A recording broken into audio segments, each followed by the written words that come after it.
I want to introduce you to the artwork of Kay Ruane. She's an artist working out of Cambridge, Massachusetts, and what's appealing about her work, especially for us in our final assignment, is her use of spot color. Now you've had a look at this drawing with all its details, lights and shadows. Now look at it without the color. Very different story. The story seems not quite as complete. I've put her artist statement up on Slate for you to see as well and to read. Here's another example with spot color. And you can see how her beautiful draperies hold together, not too many darks in there, just enough to show the folds. You can see the beautiful shadow cast by the table and the lamp. And here it is without color. Still beautiful, but not the same story.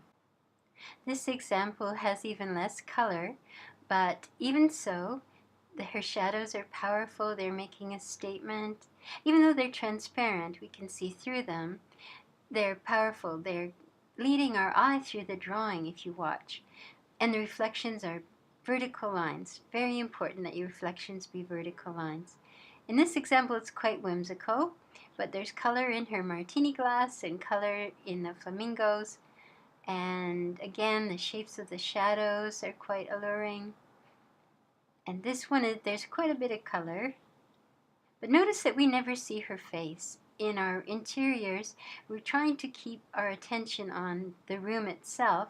And in her case, she also wants you to see the outside world as well. Not so important for us, but she's using her color well. In this last example, I want you to notice the reflections again and how her walls are different values. You see in the corner there, one wall is hit by light and the other is not. And you can see pattern and texture.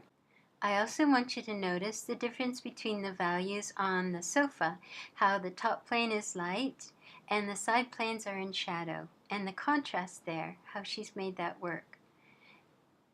And we can see pattern in the tiles. A very powerful work with a strong focal point. Everything is pointing toward the boy. You can see the light play on the wall. The furniture itself is turned toward him. Everything is pointing to him. Has a very strong focus, even though she doesn't have spot color this time.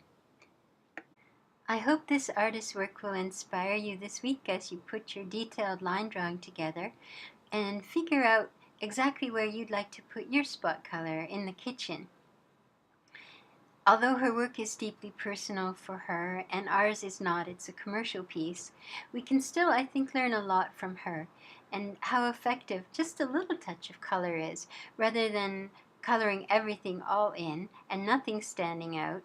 Choosing choice spots of importance in our work can do a pretty powerful job in communicating our ideas.